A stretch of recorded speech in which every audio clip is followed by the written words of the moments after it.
So this is the series of Stranger Danger 1 through 12. And as we look at the Stranger Dangers, you're going to find that this is also designed for entry-level self-defense. This is all based on gross motor skills. This is nothing overly intricate or fancy, but it is designed for the student to be able to escape and then to be able to go tell somebody they trust or somebody in a position of authority. So when we start to look at Stranger Danger for our 7 to 12-year-old group, our job is to make sure that they're primarily using their first line of defense, which is their voice. They may not be able to overpower an adult, so we want to try to teach them to make sure that they're yelling, no, stay back, anything to try to get them to verbalize. Now, the attacker, we try to get them to say, come with me, because it's in that situation where the kid may be being grabbed or taken away. This is an opportunity to kind of have them role play a little bit so it looks like they know what they're doing when that time arises. Now, it may be uncomfortable for an adult to be able to do that with another adult in a basic self-defense class or something like that. So that wouldn't be necessary for adults to do. But we want to try to make sure that the kids are getting in a position where they see these scenarios. So if somebody ever does say, come with me, or somebody does try to say something to try to activate the child, they're going to be ready to use that first line of defense, which is their voice. Again, most importantly, we want to try to make sure that these kids aren't overpowering anybody with their strength and their movement. We're just trying to teach them to escape, soften if they need to, and then get out and go tell a teacher, a parent, somebody in a position of authority, somebody that they trust. This is Stranger Danger 1 through 12. So we start off. The first line is going to be from a straight arm grab. So from that straight arm grab, that person grabs straight across the body. The tendency is for me to pull back. First thing I've got to do is I've got to base my weight. I've got to close my fist and turn it sideways, flattening my arm, making it smaller, and then I'm grabbing my hand to make sure that I can pull away and yell no. I'm pulling to my backside, so I'm not turning into them. I'm pulling away from them and then running away or getting my hands up to fight back. So real time, the grab comes, I base, I pull, and I can run and I can escape. That's Stranger Danger number 1. Stranger Danger number 2, same cross arm grab. So from that point, straight grab. So from here, straight arm grab. From here, as she grabs straight across, first thing, again, students got a base, and they may have trouble because the arm is extended. So from this position, I can't get my arm in for the number 1, so I get my arm out. So I'm turning my hand, and I'm going to the weakest part. As I pull up, it's like I'm patting myself on the back. My elbow is to the sky. My hands are up. I do have a line of defense, and that way I can defend myself or run away. So number 1 and number 2 are from straight arm grabs, right? Number 3 is going to be our first cross arm grab attack. So as she grabs across, the hand becomes like a knife. I'm taking my right leg, the same leg that is in the same side that's being grabbed. As my hand comes up for the center block, I'm stepping forward to try to break that arm down to make sure that I can escape by pushing down on the wrist. The harder you push on the wrist, the harder it is for your partner. So kids have a tendency to go really hard with that technique and can damage the wrist. So we teach them first, get the movement down, step forward, and then push with the blade of the hand. That's how you're going to clear it. So real time, arms crossed, or cross arm grab, hand comes up, I step forward, push straight down, yell no, nice and loud and clear, and hands go up to fighting stance. Number 4, double arm grab. The double arm grab, this can be followed by a headbutt or a kick, but remember the attacker right now is not punching me. That's one of the primary things we can talk about with the kids. If they've got both of their hands committed, I am not being punched at this time. So from here, I clasp my hands together, and then I brush my hair back. One of the easiest things I talk to the kids about is clap the hands, brush your hair back. Clap the hands, brush your hair back.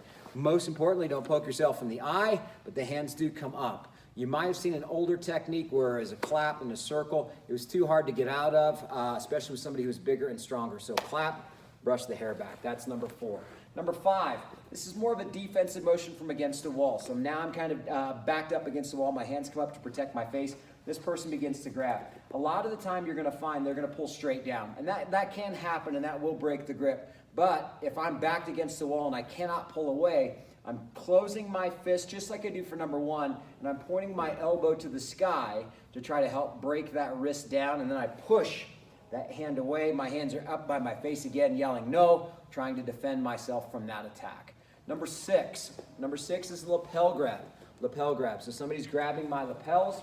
First thing you're going to see for a lot of the kids, they're going to close the lid and they're going to hit the arms to try to break that loose. That will not work. That does not break the grip, and that doesn't break anybody who's attacking me. So what I've got to do is I've got to be able to peel. And as I peel, I grab and I peel to the ceiling. I want that hand to have a loosened grip. And it doesn't matter which side that I grab because I'm still peeling up either way. So as I peel up, I'm going to go toward camera. And as I peel up, that pinky should be toward the sky. My hand comes up, over, and then breaks down on their forearms to clear away from the attacker. I'm clearing it away from my throat. I'm not being choked. So that is something that you can know about. You don't have to necessarily tell the kids that, but this is a lapel grab. This isn't a choke, but we are trying to make sure and clear that hand away as far as we can away from our neck, just in case that attacker does try to go for our neck. Number 7, it's a shoulder grab. It's a shoulder grab. So when she grabs for the shoulder, usually that's followed by a punch. So we want to make sure that those kids get their hands up really, really quickly. So they are in a line of defense. It almost looks like a knife hand position. I'm going to take my back foot, I'm going to step forward and across and stomp on my attacker's toe. As I do this, I'm striking into the arms to try to clear that grip from my shoulder. As I break through here, I step, I stomp, and that usually gets you free. I can continue to stomp and I can continue to strike if that opponent doesn't let go. So most importantly, I'm trying to get out. I'm not trying to stay, fight, or grapple. So stepping forward, back leg, back arm, stepping and breaking and clearing the hand. Number 8 is from a headlock position. So the headlock position is going to come around. One of the biggest things that we see a lot is the kids will hold here like this, like they're giving each other a hug. We want to make sure that this is pulled down and then the hands become clasped. I'm turning my head in to her body so that way I can bite if I need to, but I'm also trying to make sure that I can get my foot in front, because if not, I could be pulled to the ground. So head comes in, basing, stabilizing.